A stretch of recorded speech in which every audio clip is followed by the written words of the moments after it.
7, 6, 5, 4, 3, 2, 1, 0.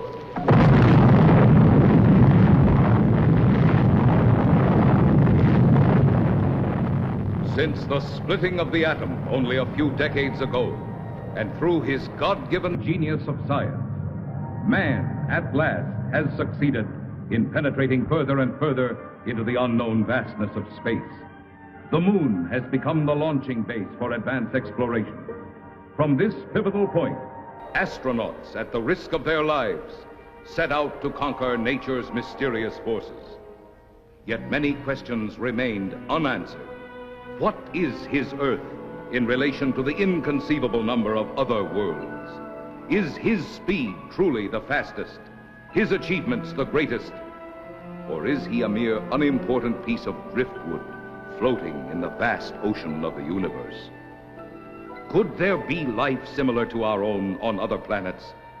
Is it not possible that atmospheric conditions of relative environments control their shapes and forms? If so, would they be giants, or could perhaps the opposite be true? Could their intellect have reached a scientific level far above man's dreams? What then will the future reveal if this story you are about to witness is only the beginning?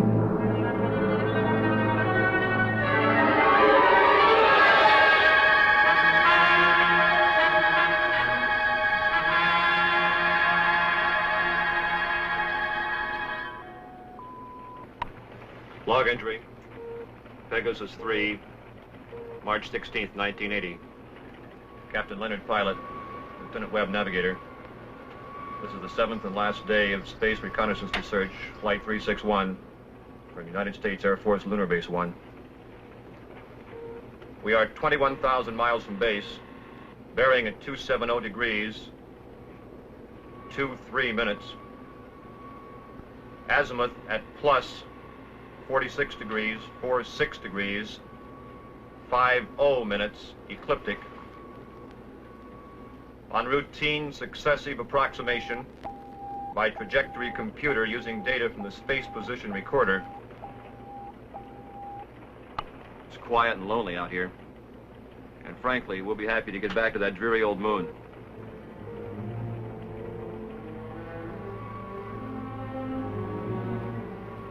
We're almost a degree off trajectory, Captain. Equipment check's okay. Must be an outside acceleration force.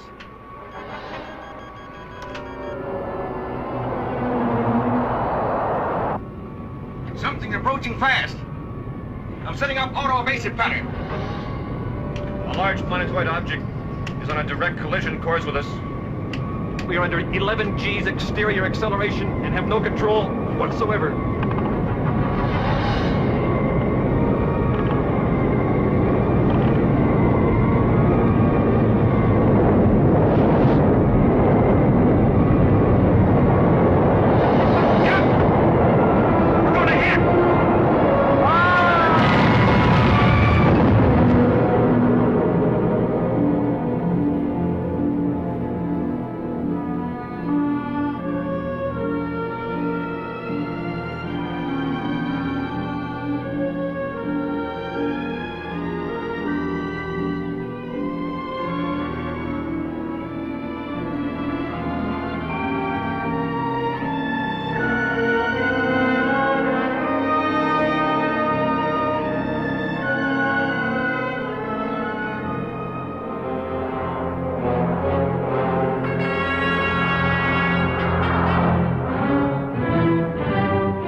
It's just incredible. 2 ships missing in less than a month. Nothing within thousands of miles of their position.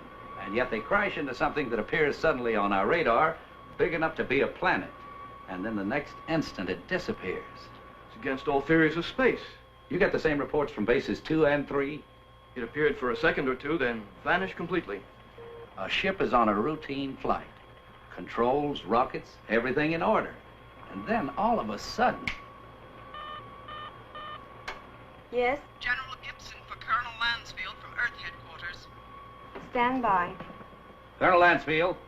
Lansfield, what's all the trouble up there? General, I can't tell you any more than what was in that report this morning. You're certain the rockets crashed? I am. We have their last log entry through our recording reproduction units. Now, General, I've listened to it over and over. It tells what happened, but not how and why.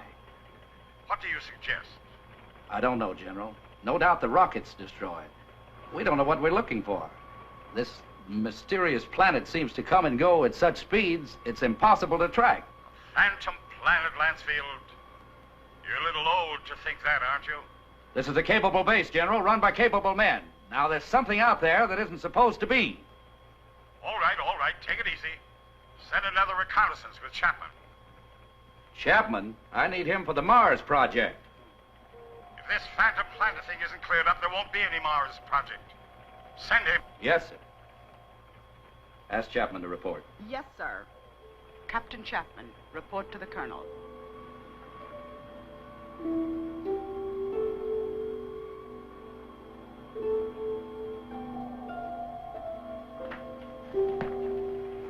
Sir, I've been testing the pressure equipment for the Mars project. Forget about that now, Chapman. You leave tomorrow morning. The General wants someone with your experience. I don't know whether to feel flattered or not. What exactly will I be looking for? A floating space monster? This is no joke, Frank. I wish it were. Sorry, sir. You know how rumors move around this base. Well, it's one of the things we hope that you'll dispel. Well, you're the colonel.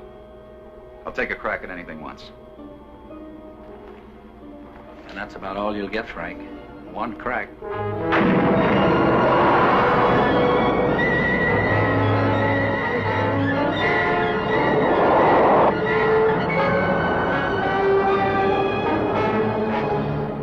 18,000 miles out at 270 degrees azimuth and 47 degrees ecliptic. Speed, 4.6 miles per second. Check. Computer guidance on. Stability course on. Directional rockets port off. Directional rockets starboard off. Set to automatic. Check. That does it, Captain. We can relax a bit now. Takeoff's always the same. My heart pounds like a sledgehammer. Yeah, mine too. How about the screen? Never fails to fascinate me from up here. You know, Captain, every year of my life, I grow more and more convinced that the wisest and best is to fix our attention on the good and on the beautiful. If you'll just take the time to look at it. You're some guy, McConan. Lunar Base 1 to Pegasus 4. Lunar Base 1 to Pegasus 4. Can you read me?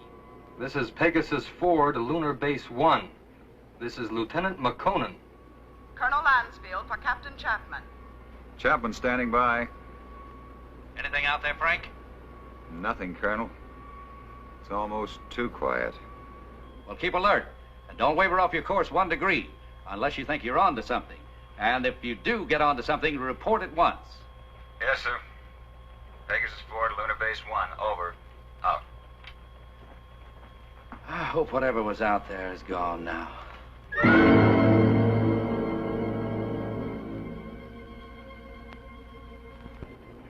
What's our elapsed time from base?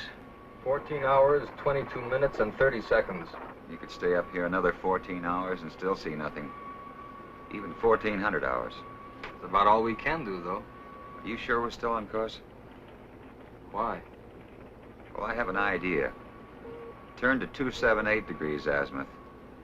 047 degrees ecliptic. Yes, sir. Changing course to 278 degrees azimuth, hold 47 degrees ecliptic. Lansfield tells us to charter the same course Pegasus 3 took. Well, that's fine, but I don't think we'll get anywhere. This strange planet dashes about like it's supposed to. It figures we won't find it around here. So we're changing course. Lightning never strikes twice in the same place. Precisely. You with me? Like I said, you're the captain. I'll take a new reading. Thanks, Ray.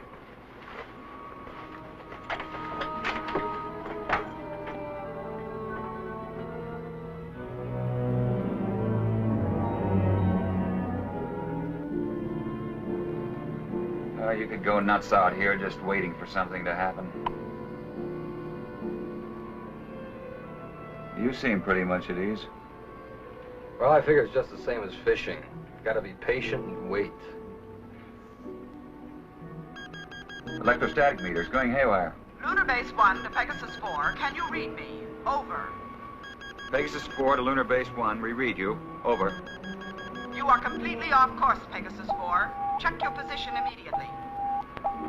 E-computer and spectrometer out. Pegasus 4 to Lunar Base 1. We are aware of being off course. Cannot explain at present. We are entering a heavy magnetic field. Several instruments are out, and I'm afraid others are going. Give us our exact position. Over. Pegasus 4, you're... Cannot hear you, Lunar Base 1. Over. Changing to the manual control. Meteors!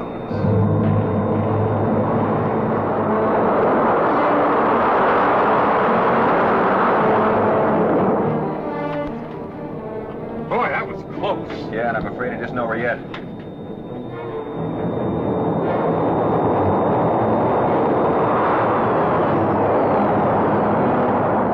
We're on a semi-closing course with them. Screen 1's fading fast. What about the infrared detector? That's out too. The thing we can do is turn it 90 degrees to the shower's path. More meteors are coming, it's our only chance. That will be to 311 degrees azimuth and -12 degrees ecliptic. Here they come. This is it.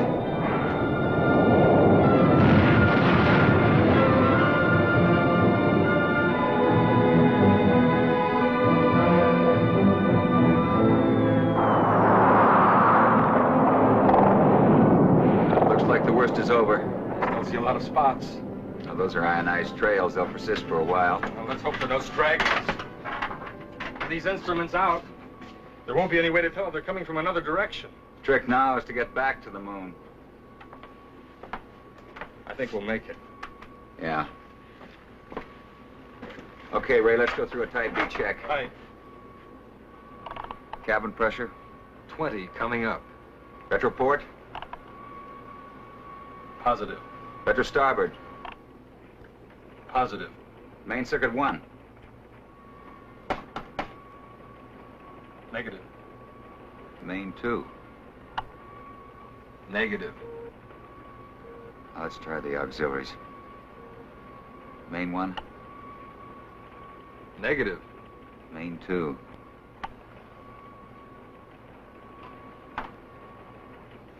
That's not in the circuits. You know, the meteors must have smacked into the propulsion elements. Our feed lines. Yeah, we're lucky. Well, there's only one way to find out. Looks like it. You know, there's one thing sure. What's that? They knew what they were doing when they forced us to go through those space drills dozens of times.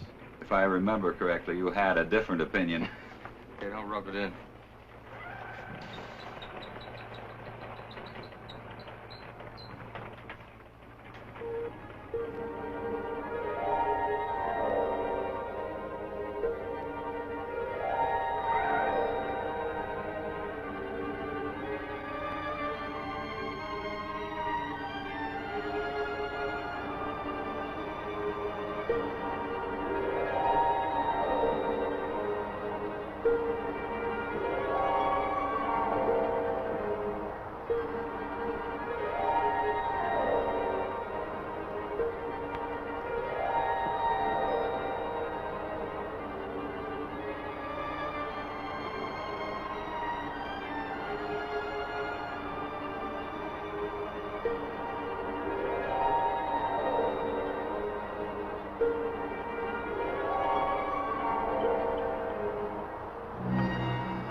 like it. The retro rocket feed lines must be cut.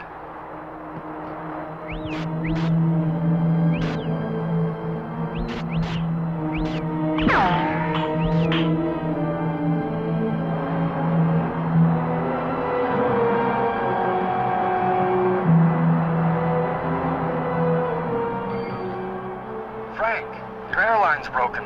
Frank!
With all respect to the colonel, sir, I don't think it's any use.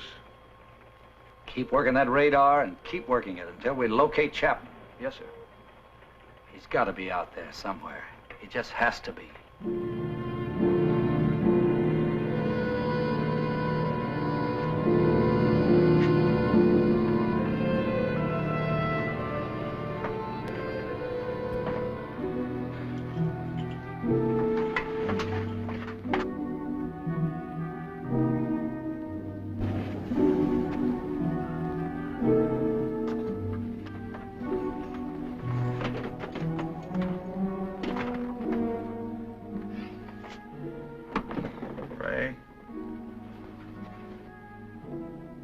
Ray.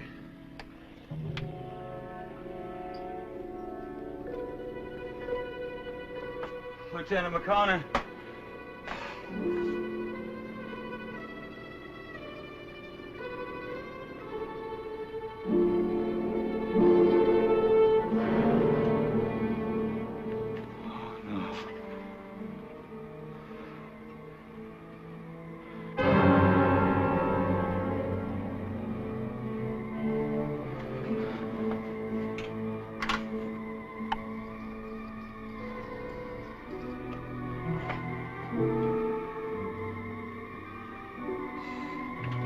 Captain Frank Chapman, pilot, Pegasus 4. My ship is being drawn toward an asteroid. Instruments completely out of operation.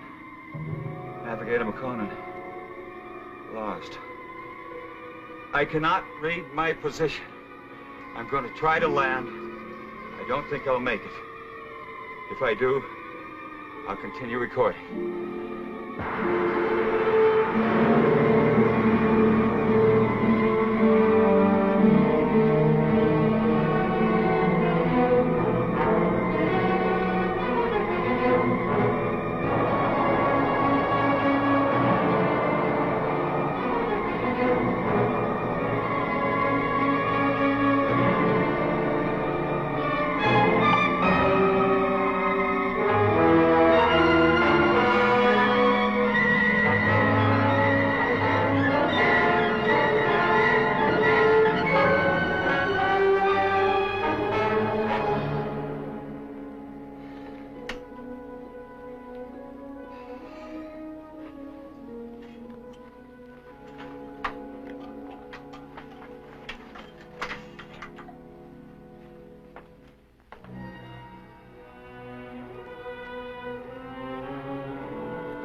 The instruments are out, and others are going. Meteors? You are completely off course, Pegasus 4. Check your position immediately. Lunar Base 1 to Pegasus 4. Can you read me? Frank, your airline's broken. Navigator McConan. Ray? Lieutenant McConan. I'm going to try to land. What exactly will I be looking for? A floating space monster? This is no joke, Chaplain. I wish it were.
His helmet is open.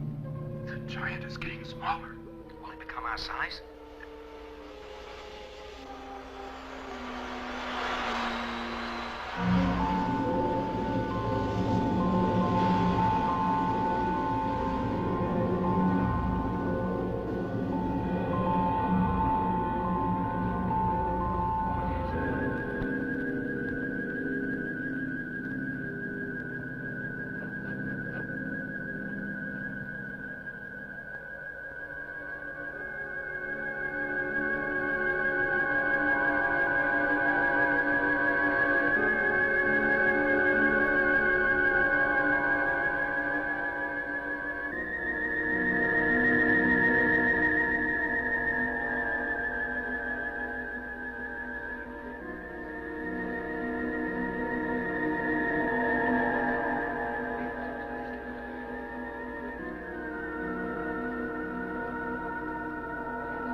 Wait, he may have a weapon. He should stand trial. We must take him to Cecil.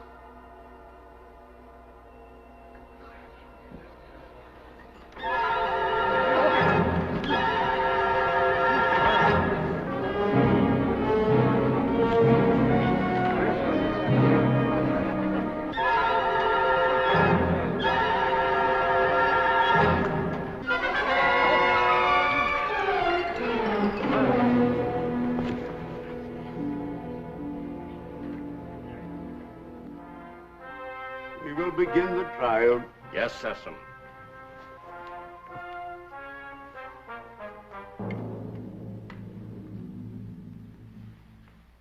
Thank you, Cecil. Bring in the jurors.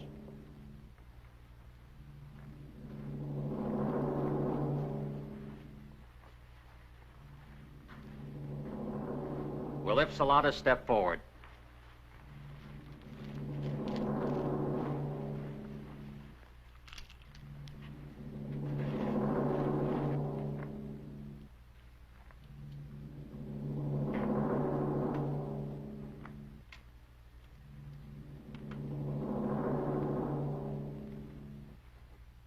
call the prisoner.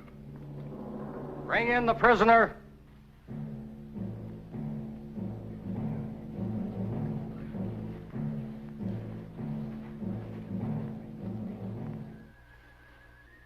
Stand here, in front of our leader and our judge.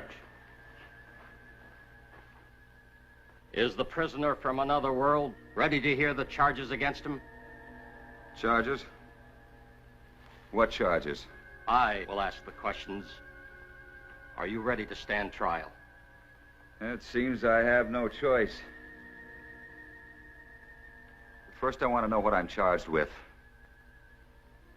We'll let you know in time. What are you called? Chapman.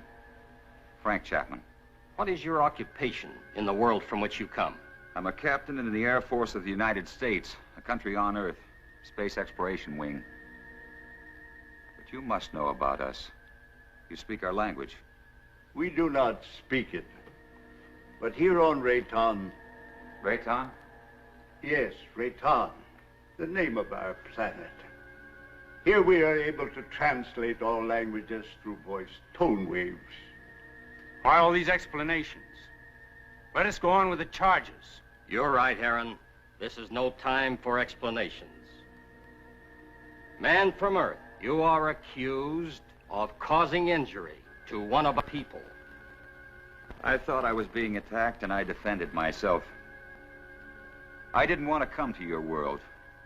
I lost control of my ship.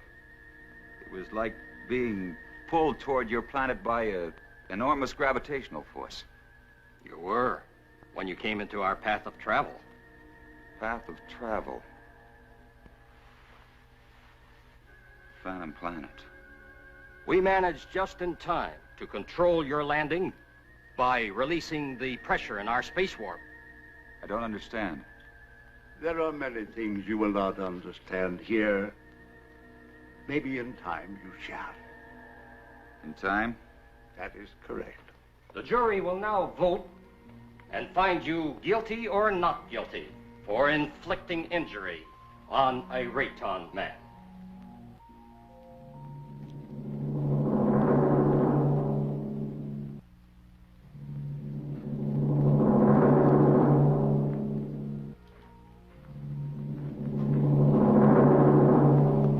The verdict, Judge.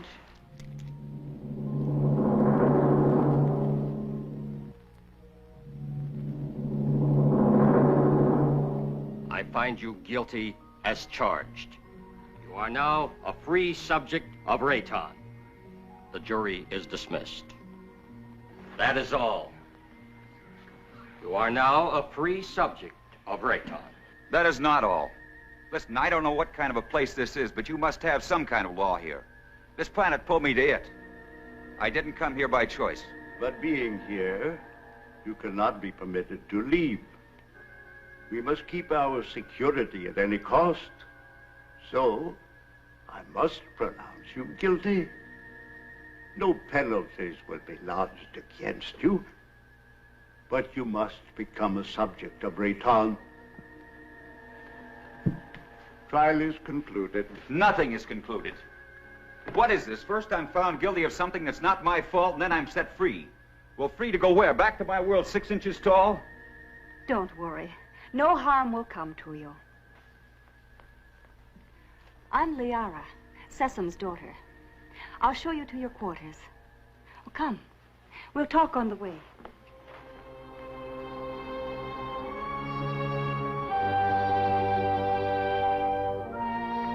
What has happened to me?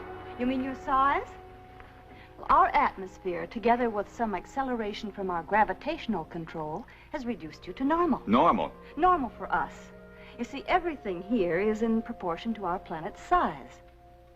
We know several worlds that have creatures larger or smaller according to the size of their world. Do you feel any different? No, but it's not exactly funny to think that someone on Earth could carry me about in their pocket. Oh, that would never happen. The oxygen in your atmosphere would restore you immediately to your regular size. But either way, it wouldn't matter. You'll never see your world again.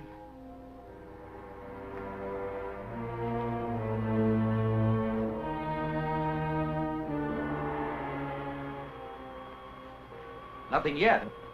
No, sir. No contact for 2 days. I'll wait another 24 hours. Then, with or without orders, I'm sending out a search party. You wanted to see me? Yes. Will you excuse me?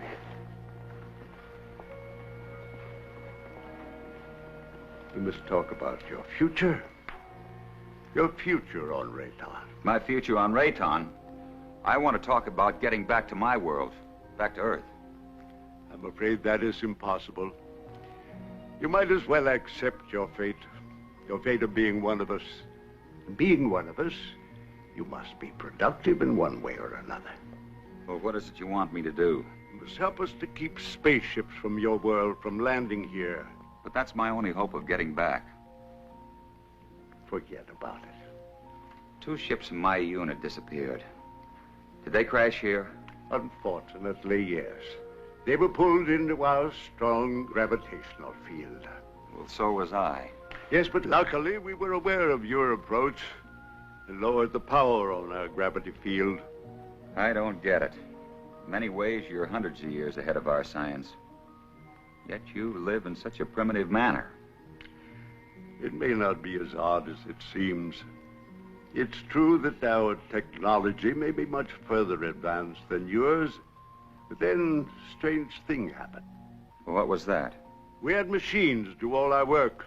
People on Rayton became completely free of all labor, practically of all responsibilities. Our people became soft and lazy. They did not know how to cope with their free time. They started to fight amongst themselves. That's very interesting.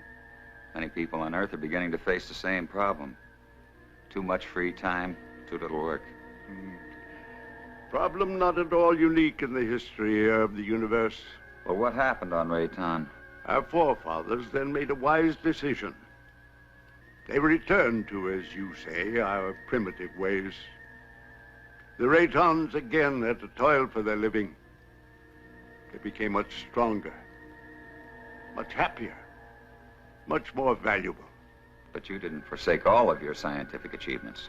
No, we retained the secret of the gravity control for our survival in space, and the secret of our food production for our survival on this barren planet. You sacrificed advancement for this. Sesame rules us and we are content. Now, can't we get on with this, Sesame? Errand is hasty. We all are. Our lives have been changed so much. I would like you to become acquainted with our ways. Later, you may choose a wife. Liara or Zeta. Zeta cannot speak, but she is a fine woman. Well, between the two, it would be difficult to make a choice. It is no problem. You may take your time, but once you've made your choice, remember, it must not be taken lightly. You must be hungry. Come with me. Liara. Go now and learn our ways, and perhaps you may help us with our problems. You can decide about this later. Now you need to eat and rest.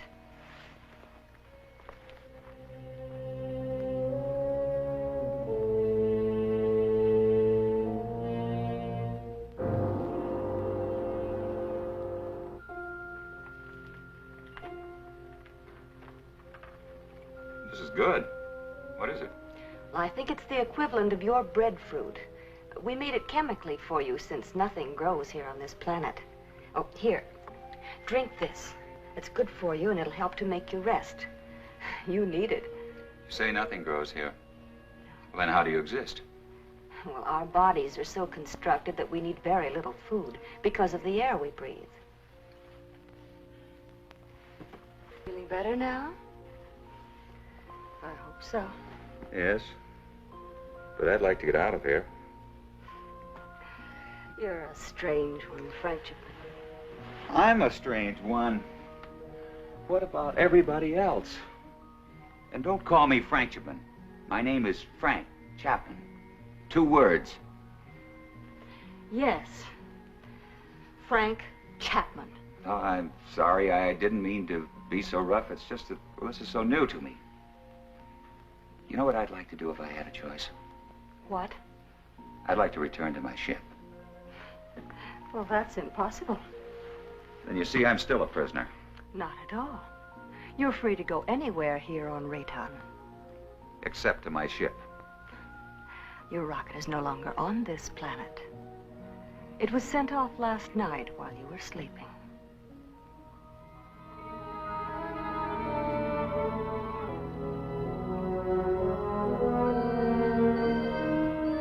I cannot read my position. I'm going to try to land. I don't think I'll make it. If I do, I'll continue recording. This is Captain Frank Chapman, pilot, Pegasus 4. My ship is being drawn toward an asteroid. Instruments completely out of operation. Navigator McConan, lost.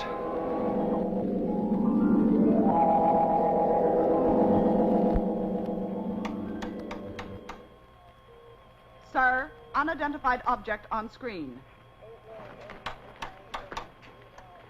This must be Chapman's ship, Colonel. Certainly has all the indications and all the characteristics of a spaceship.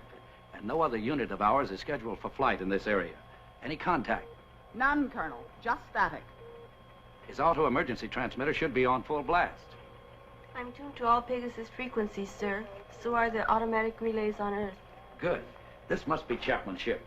What else can it be? Captain Beecher and Lieutenant White are to report to the briefing room immediately and stand by for takeoff. Now report immediately any news or anything unusual on your radio and radar relays. Yes, Colonel.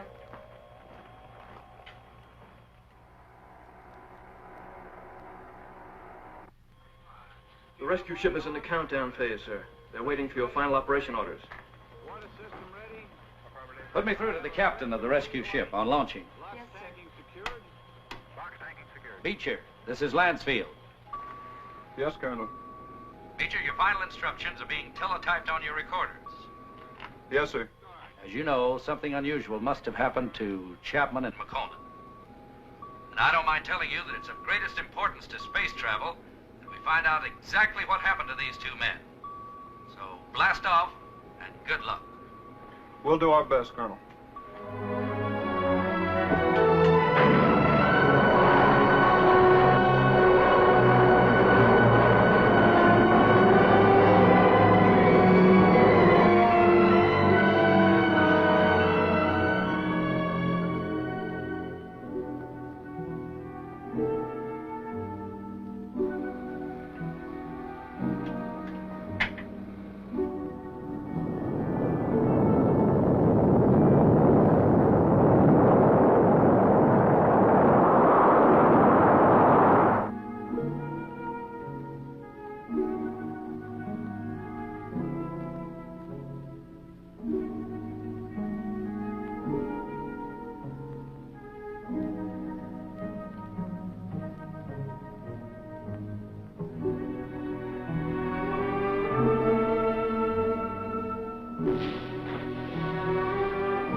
Position.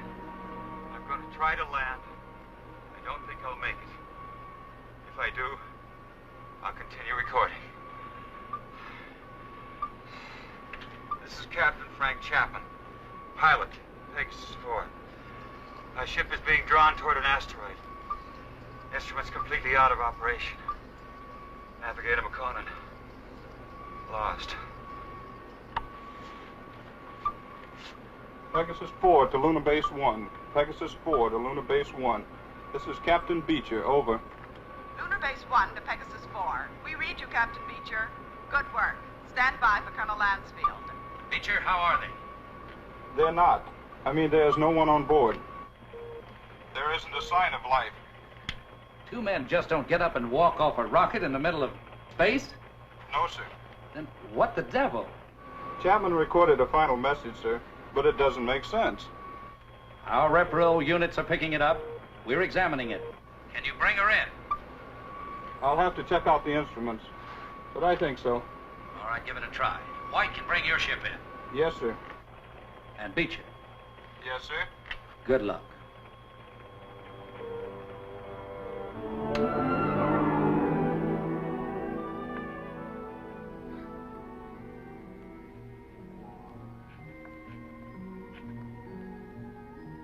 I can't work under these conditions. I must know more about the directional flight machine. When the time comes. Well, the time has come. I want to speak to Sesson. And right now. Very well.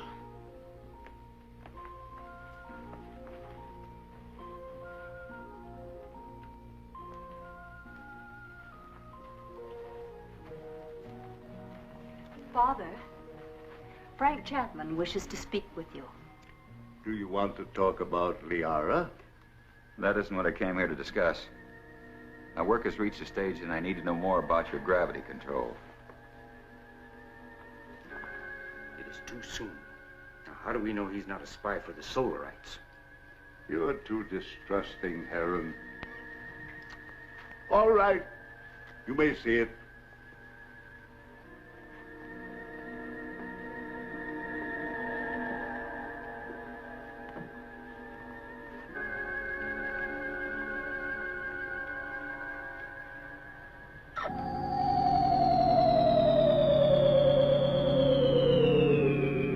Incredible.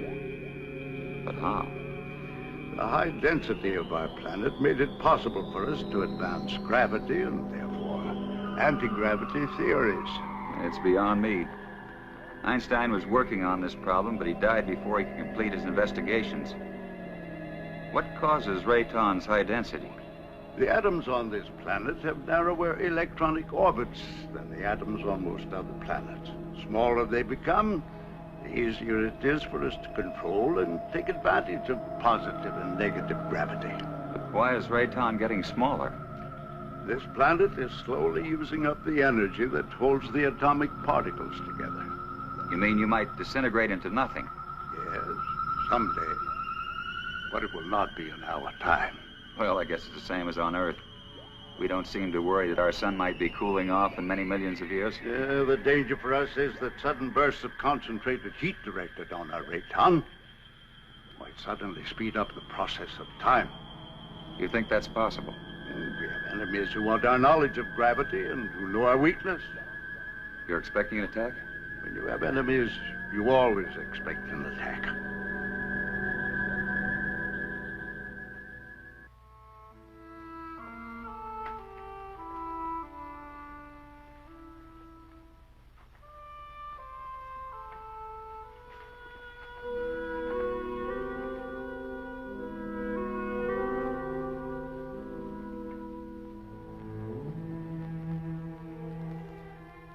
Hello.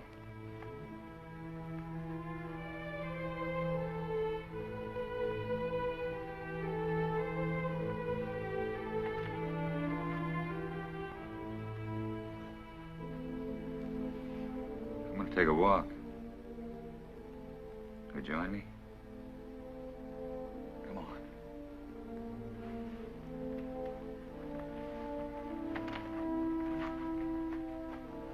You know, this is the first time I've had a chance to talk to you alone.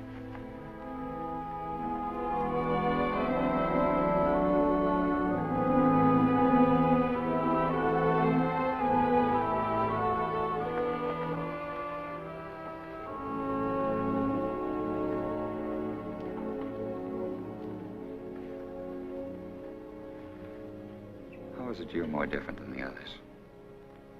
I don't mean you're sour inside. I mean, you're warmer, more sensitive.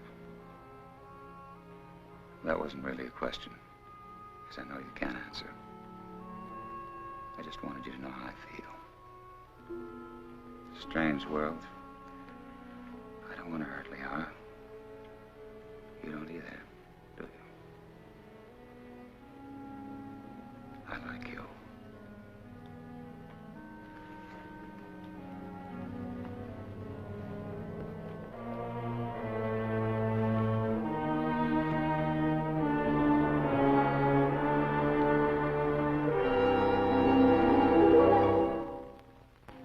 have charges to make against the Earthman Chapman. He is imposing himself both on Liara, your daughter, and the mute girl Zatha. Now, this is an insult to Liara. You know I love her. And a direct insult to me. I am asking, rather, I am demanding your permission to challenge him to the duel.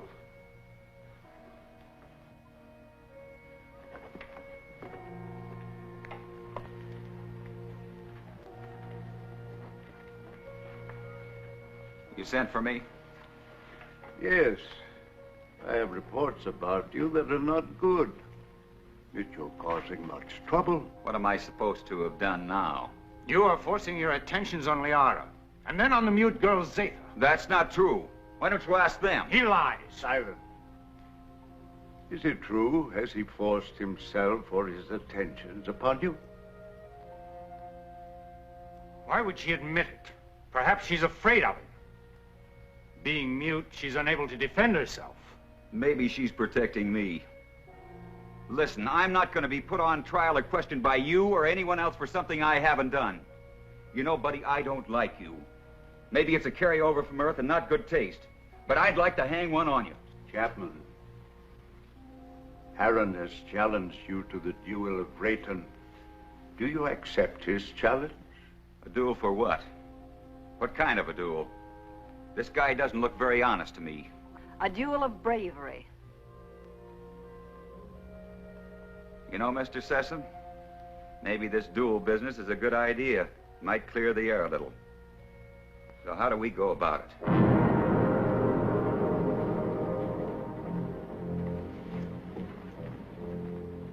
Aaron, you know the rules for the duel of Rayton. But for him, I'll have to explain and show the results. Chapman, come here. Those are gravity plates that we've had placed here. Their intensity is so high that any object or any person placed on any one of them would immediately disintegrate. Here, let me show you.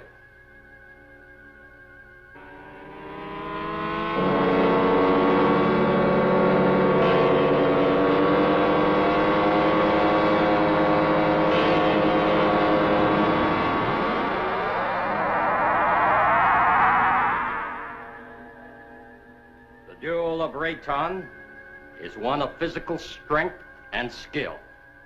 You will use this rod and attempt to push your opponent on top of one of the gravity plates. You saw what happened to the rock.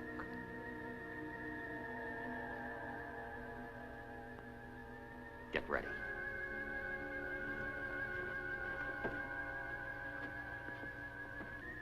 Put the combat rod in position.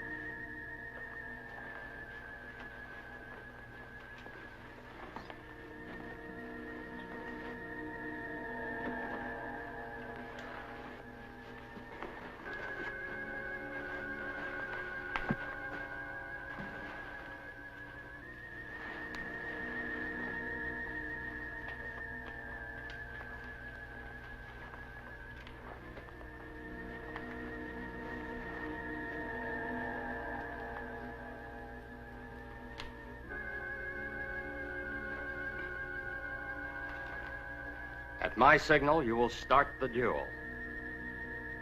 There can be no quarter called and no quarter given. The fate of the victim is in the hands of the victor. The moment has come. At my light signal, you will proceed.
to kill you. I never did.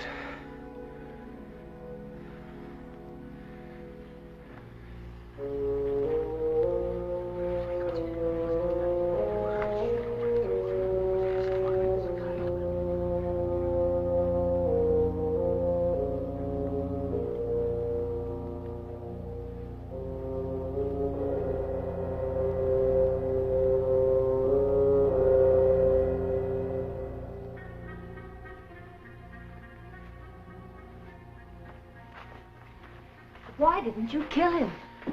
I didn't want to. I don't believe in it. In this case, killing him would have accomplished nothing. But Heron wouldn't have shown you mercy. He'd have killed you because he wants me. But I don't love him. I love you. If you'd felt anything for either one of us, you could have stopped this duel. What? You know what I think? I think you were waiting to see which one of us won and then take the one that was left over. What? No, Liara, I don't love you. I don't even know if I like you. But let me tell you this. You can't make someone love you. It's got to come naturally. You can't force it, you can't command it. If you do that, you'll never find it. Oh, this whole thing is like a nightmare to me. I miss my people. Well, I've got to make some attempt to get back. And if you feel anything for me, you'll try to help me. Well, perhaps you're right.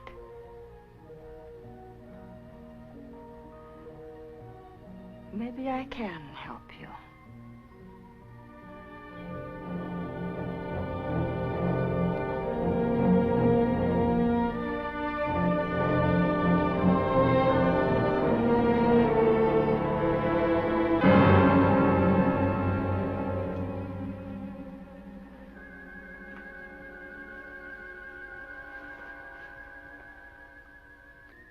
As you said, I don't want to kill you. I think I could understand your somewhat quaint language if I were on your earth a little. Well, why don't you kill me? You didn't kill me. You had the chance. Well, what about the knife? This isn't exactly what I'd call a friendly visit.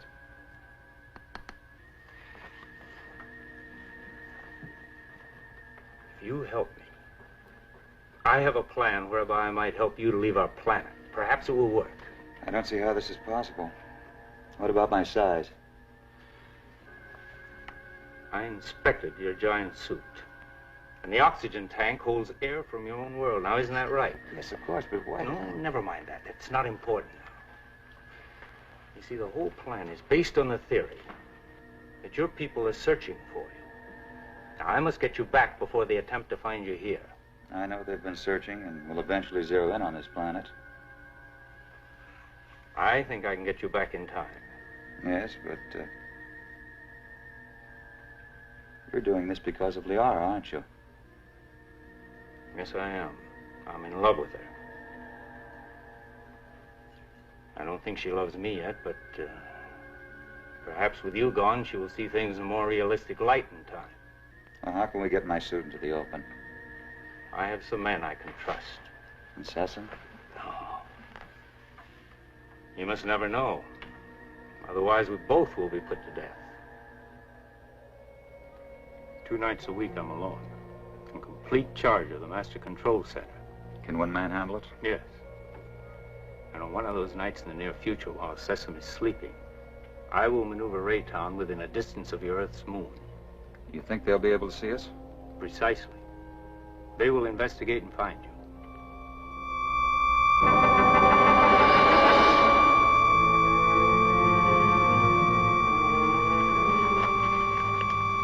Go with it.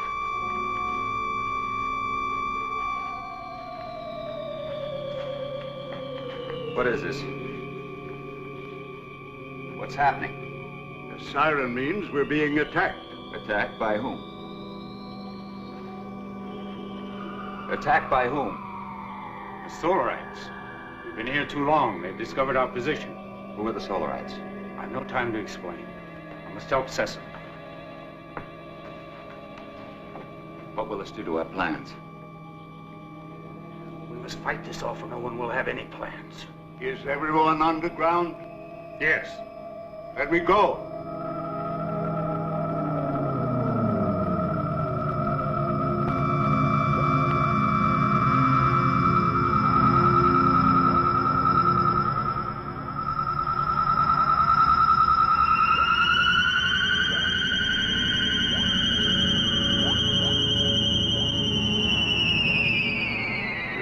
for the moment. But I fear they won't give up so easily. Safe for the moment? Well, who are these Solarites anyhow? They're from a sun satellite. For generations, they've been after our universal gravity control because they want to avoid being pulled into the sun. If we don't stop them, they'll eventually attack your Earth. Liara, show him the prisoner. Prisoner? Come.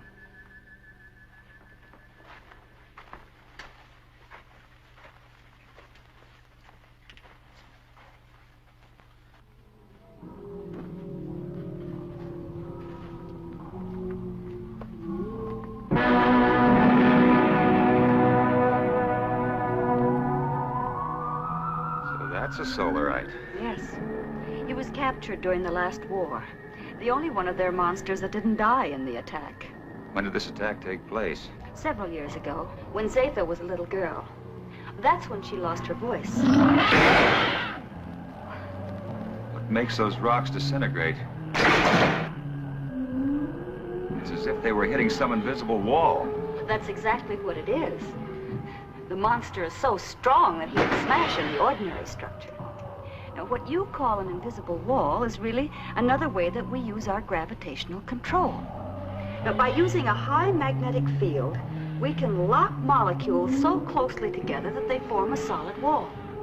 Make a big hit at MIT. Where? One of Earth's more advanced centers of learning. I only hope your wall will hold him in check. Yes. He could kill us all if he escaped. Life on other planets. We were always wondering if ours was the only one so blessed. There are many inhabited worlds, but only these fire people bother us. We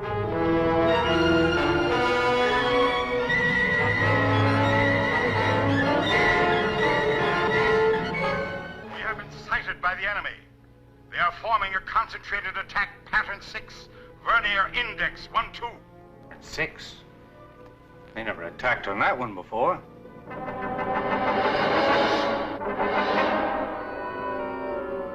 What are we going to do? We must try to break up the attack.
Fantastic.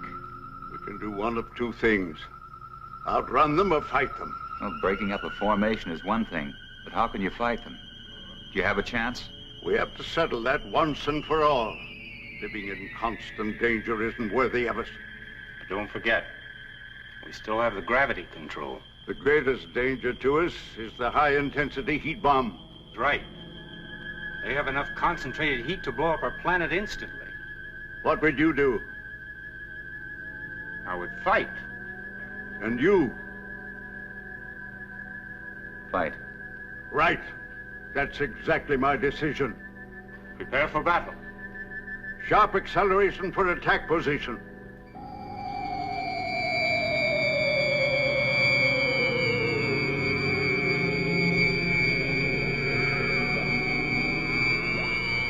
Maneuver so that we face the enemy when they attack.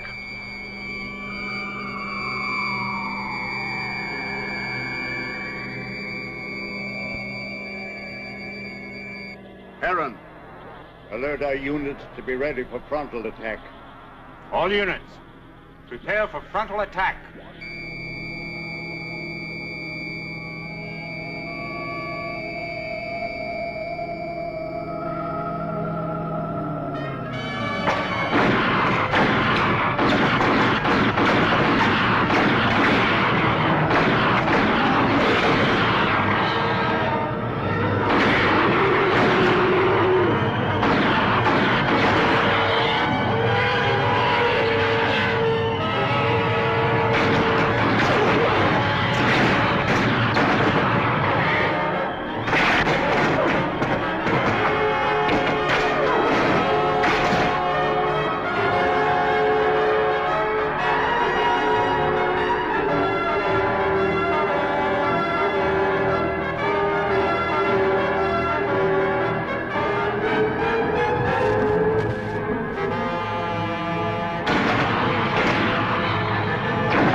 Activate the gravity curtain.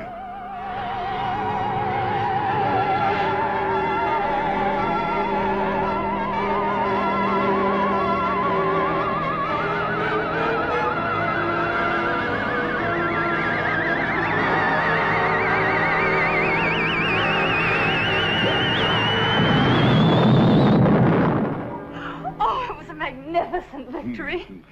But I'm deeply plagued with regret when I'm forced to destroy. If it wasn't them, it would have been you. Perhaps you are right. You're a wise chaplain. One day you and Harren will lead our people. Well, I'm honored and grateful, I but... will teach him all he needs to know.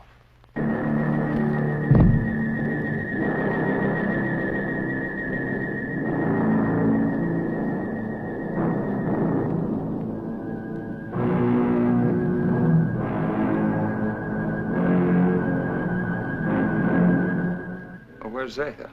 She went to sleep early. Sleep? I'm very tired. Perhaps the battle was too much of a strain on me. Good night. Good night, Sleep well, Father. Cecil.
to him.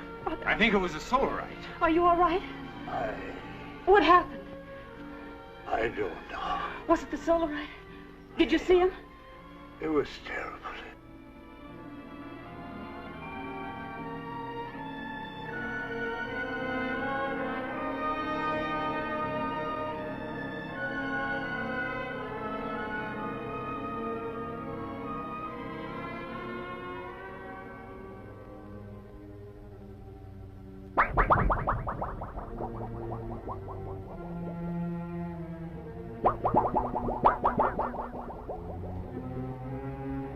I'm going to the control room. No, you stay with Liara. Chapman. Yes? Go through that corridor. It's shorter. Right. But be careful. I'll be all right. I'll be all right. Oh, Heron.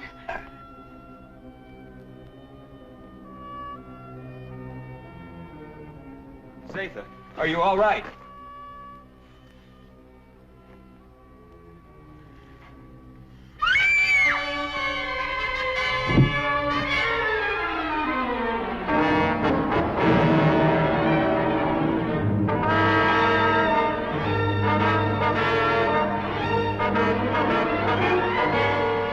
Hey, watch the plates!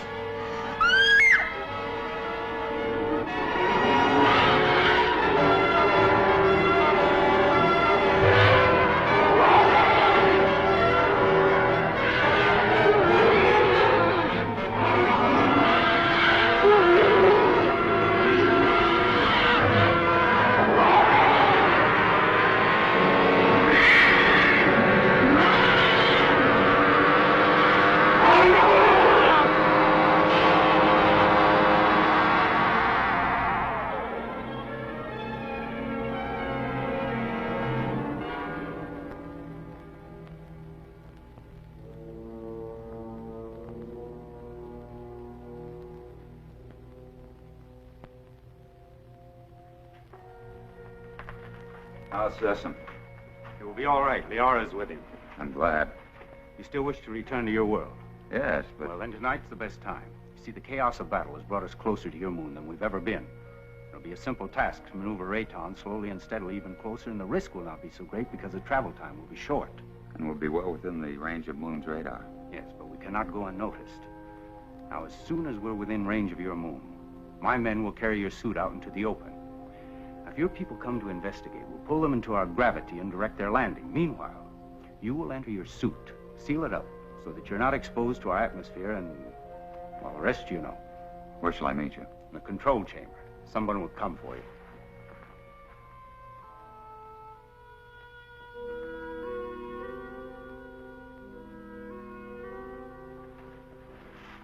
Zatha.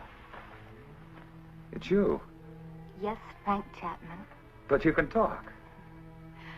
From my fright when I thought you were going to be killed, something happened. And after I screamed, I found I was able to speak. Zatha. I have many things to say to you, Frank Chapman. But it's so wonderful you being able to talk. And I have so many things to say to you.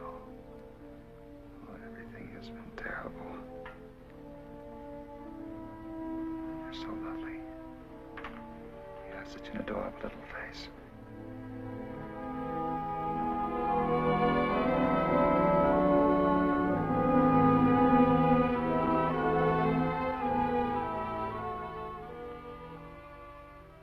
Isn't it strange? Here in this place, I've found perhaps what I've been looking for all my life. And I must leave. Although everything within me wants to stay. It's my solemn duty to leave. You understand that, don't you? Frank Chapman, I've been in love with you since the first time I saw you. And I've never been able to speak a word of it until now. But as I know, my love for you is so strong. So I also know that you will leave. I must leave.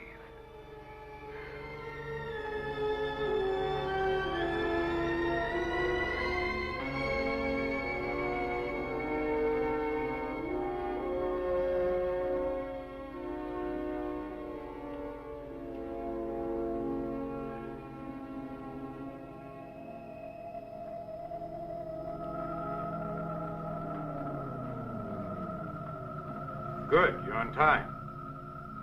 Here we go. Another hour and we shall be close enough for you to be found.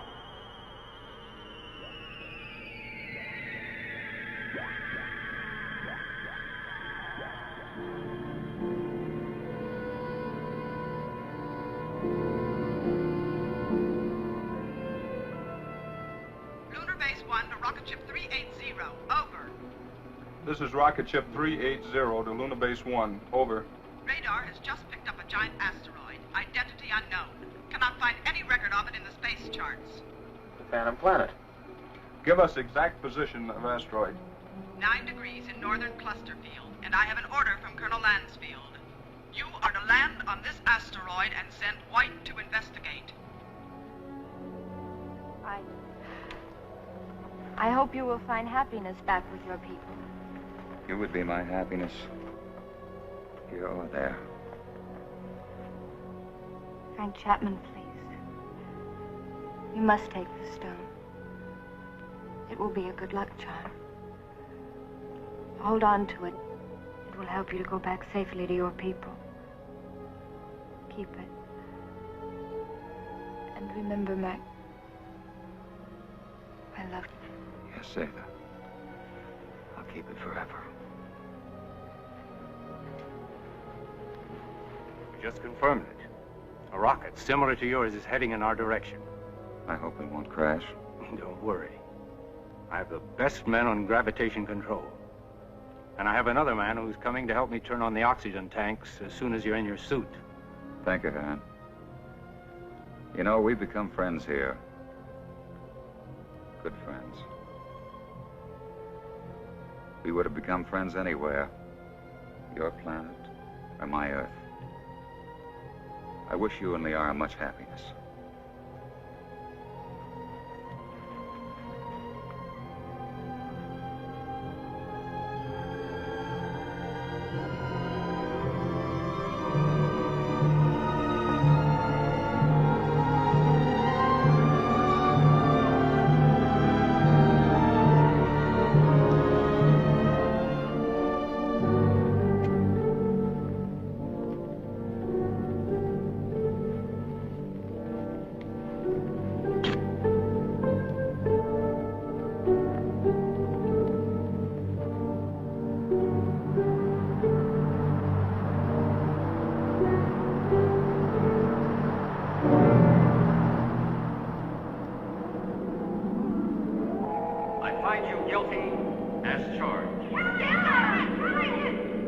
You'll never see your world again.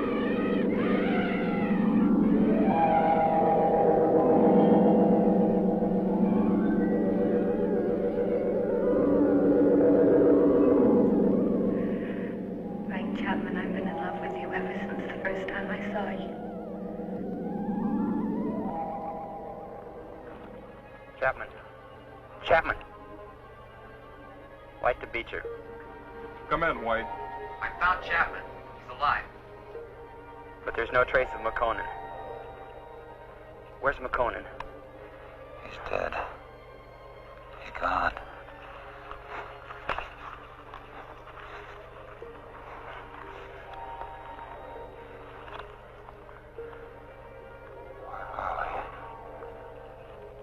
Where are they? Where are the others? Where's who? Zeta, What are you talking about? say something. Helen. Come on, let's get back to the ship.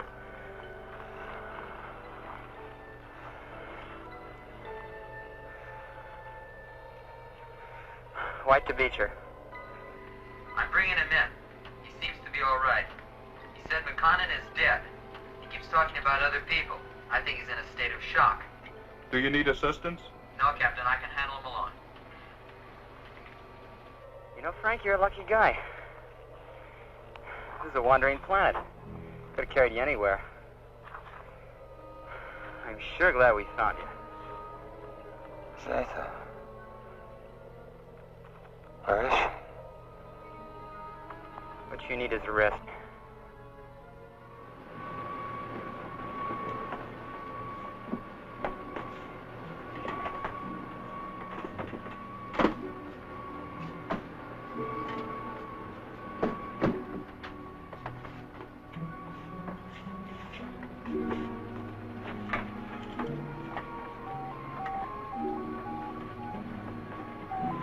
Prepare for immediate takeoff.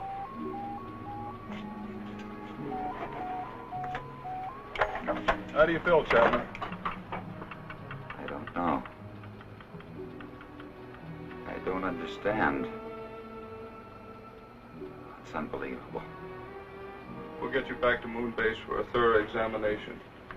Do you think you're hurt? I don't think so. You must have been knocked out for quite a while. I must have been dreaming. Quite possible you were delirious. The shock of the crash landing of your ship. Ray's gone. But I just left Zatha and Heron.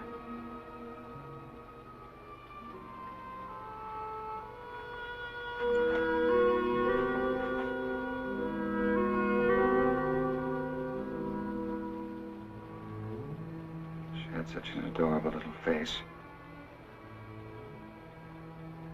All rockets ready for firing. Stand by for countdown. The gravity of this planetoid is very strong. We'll need every bit of thrust for our takeoff. Don't worry. I know we're gonna make it. Start your countdown. 10, 9, 8, 7, 6, 5, 4, 3, 2, 1, 0.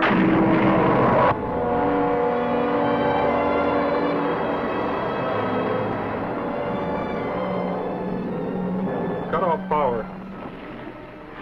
Power off. Rear screen. Rear screen.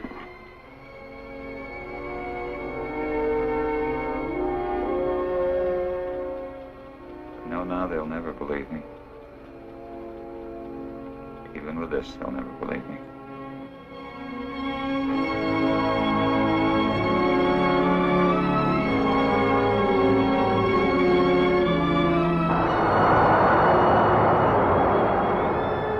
What then will the future reveal?